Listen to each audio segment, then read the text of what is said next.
नमस्कार, आप देख रहे हैं CWB हिंदी न्यूज।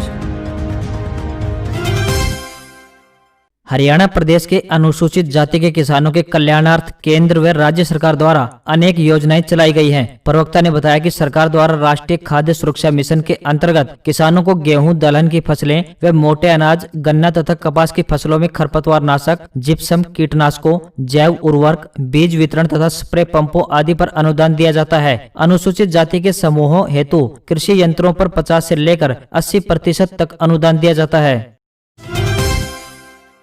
वर्ष 2021 में आपकी बिजली की रीडिंग आपके हाथों में होगी और गलत या ज्यादा बिजली बिल आने की समस्या भी खत्म हो जाएगी। यह सब स्मार्ट मीटर लगने से संभव होगा और इस परियोजना पर गुरुग्राम में काम शुरू हो चुका है। बिजली निगमों की माने तो गुरुग्राम जिला में वर्ष 2021 के दौरान बिजली आपूर्ति प्रणाली को सुदृढ़ करने के साथ साथ इसे स्मार्ट बनाया जाएगा। इसके लिए स्मार्ट मीटर लगाए जा रहे हैं, जिनके माध्यम से बिजली उपभोक्ता अपनी बिजली खपत की मॉनिटरिंग कर सकेंगे। गुरुग्राम शहर में 2,75,000 स्मार्ट मीटर लगाने का लक्ष्य है। इसमें से अब तक लगभग 1 लाख मीटर लग भी चुके हैं और वर्ष 2021 में स्मार्ट मीटर लगाने का लक्ष्य बिजली निगम प्राप्त कर लेगा।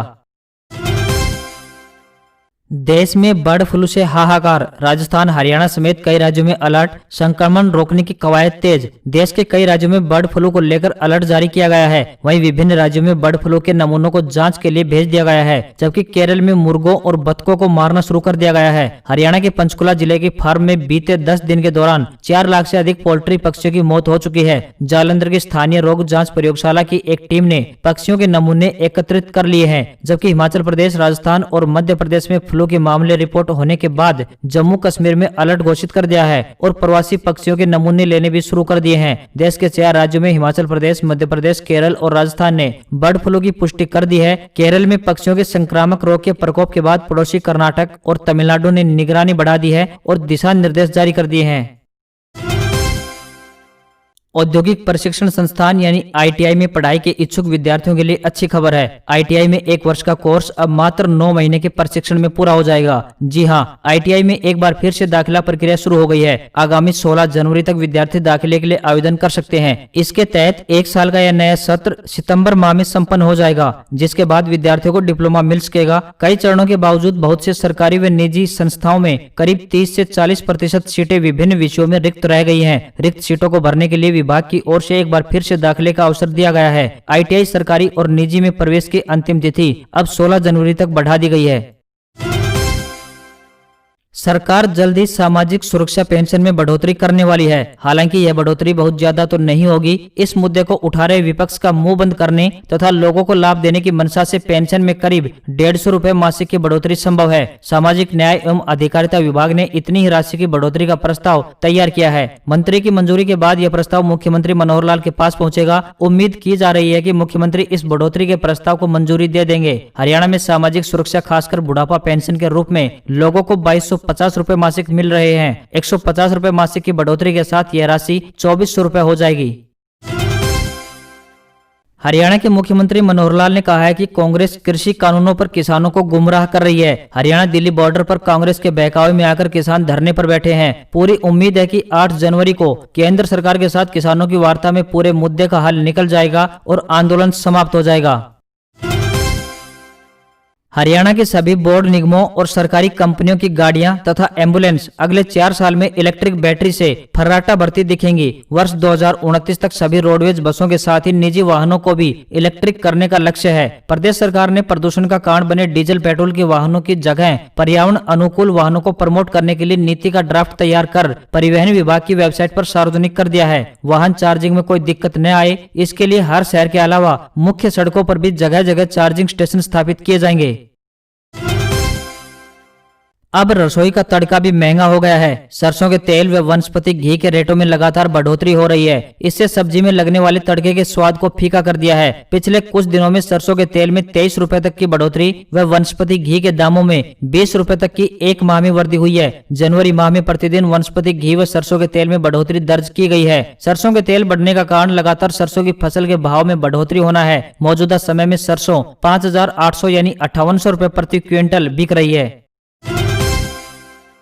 कहीं सर्दी कहीं गर्मी, पंजाब समेत 5 राज्यों में तापमान बढ़ा। श्रीनगर में बीआरओ ने एयरपोर्ट से बर्फ हटाई। हिमाचल में 377 सड़कें बंद। देश में मौसम का मिला जुला असर नजर आ रहा है। कई राज्यों में तापमान में बढ़ोतरी दर्ज की जा रही है तो कहीं भारी बारिश और बर्फबारी के आसार हैं। पंजाब, राजस्थान, मध्य प्रदेश समेत 5 राज्यों में तापमान में बढ़ोतरी दर्ज की जा रही है। वहीं हिमाचल में भारी बर्फबारी के चलते 3 हाईवे समेत 377 सड़कें बंद हो गई हैं। श्रीनगर में भी भारी बर्फ गिरी है। यहाँ एयरपोर्ट के रनवे पर बर्फ जमा हो गई थी, जिसे बॉर्डर रोड ऑर्गेनाइजेशन यानी बीआरओ ने लगातार ऑपरेशन चलाकर हटाया। हिमाचल प्रदेश और पाकिस्तान के कब्जे वाले कश्मीर यानी गिलगित बाल्टिस्तान, मुजफ्फराबाद अगले 24 घंटे के दौरान भी यहाँ भारी बारिश या बर्फबारी होने के आसार जताए गए हैं। पंजाब, दक्षिणी तटीय आंध्र प्रदेश, तमिलनाडु, पांडिचेरी और कराईकल में भी अलग अलग स्थानों पर भारी बारिश के आसार हैं।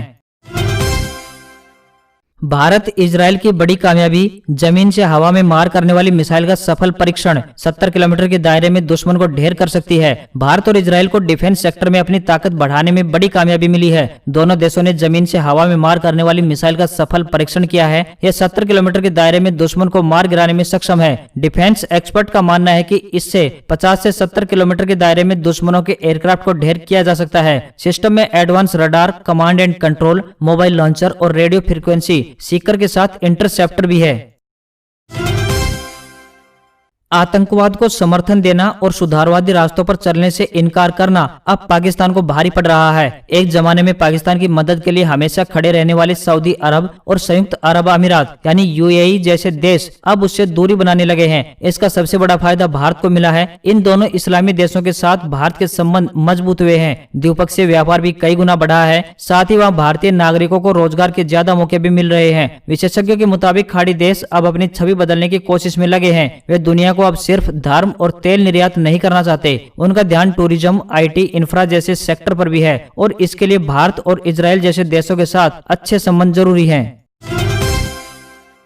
मिनर्वा थिएटर की जमीन चौथी बार बेचने की कोशिश। इस थिएटर में शोले फिल्म 5 साल चली थी। महाराष्ट्र का गौरव कहे जाने वाले मिनर्वा थिएटर की जमीन को एक बार फिर बेचने की कोशिश की जा रही है। आईडीबीआई बैंक ने इसे बेचने के लिए टेंडर जारी किया है। टेंडर में आवेदन भेजने की अंतिम तारीख 25 जनवरी है। इसकी रिजर्व प्राइस 57 करोड़ रुपए रखी गई है। इससे पहले भी 3 बार इसे बेचने की कोशिश की जा चुकी है। यह थिएटर 15,975 वर्ग फीट में फैला है। 2006 में ओशियन ग्रुप के फाउंडर और चेयरमैन नेविल तुली ने इसे खरीदा था। तब आईडीबीआई बैंक ने इस पर 40 करोड़ रुपए का लोन दिया था। ब्याज समेत यह लोन बढ़कर 2013 में 84.8 करोड़ रुपए हो गया। मिनर्वा थिएटर दक्षिण मुंबई के बीचों बीच लेमिंगटन रोड पर था। इसे फिल्म जगत के लिए आइकॉनिक माना जाता था। भारत की सबसे कामयाब फिल्म मानी जाने वाली शोले इस थिएटर में लगातार 5 साल चली थी। फिल्म 1975 में रिलीज हुई थी और यहाँ 1980 तक चली थी। उस समय शोले 3 शो में चलती थी और टिकट की कीमत 3 रुपए 50 पैसे से लेकर 5 रुपए 50 पैसे हुआ करती थी।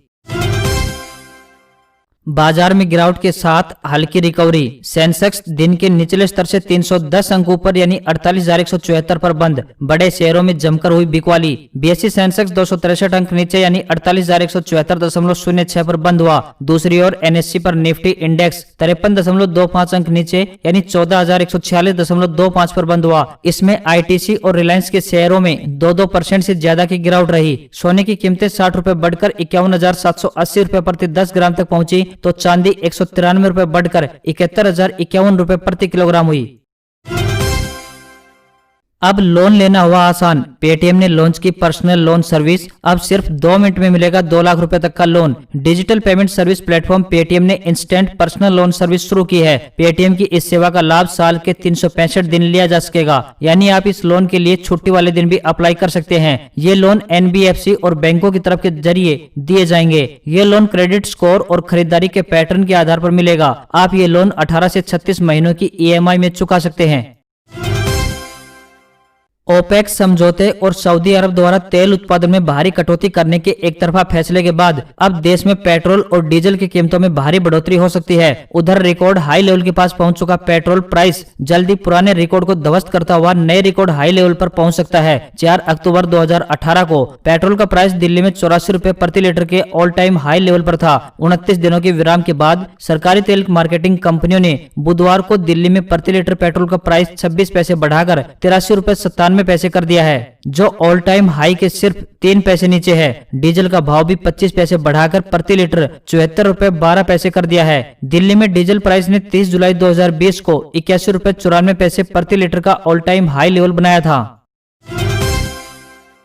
डोनाल्ड ट्रंप ने अमेरिकी राष्ट्रपति का पद छोड़ने से पहले चीन को एक और झटका दिया है। उन्होंने चीनी कंपनियों के मालिकाना हक वाले 8 ऐप से लेन देन पर प्रतिबंध लगाने संबंधी कार्यकारी आदेश पर हस्ताक्षर कर दिए हैं। जिन ऐप पर प्रतिबंध लगाया गया है उसमें वीचैट पे और जैक मा के एंट ग्रुप का अली पे भी शामिल है। ट्रंप ने अपने आदेश में कहा कि चीन में बने और वहीं से ऑपरेट होने वाले इन ऐप के चलते राष्ट्रीय सुरक्षा को खतरा है, इसलिए इन ऐप्स पर तत्काल कार्रवाई करना जरूरी है। ट्रंप ने आदेश पर हस्ताक्षर करने के दौरान भारत के उस फैसले का भी हवाला दिया जिसमें उसने 200 से अधिक चीन से जुड़े सॉफ्टवेयर ऐप पर प्रतिबंध लगा दिया है।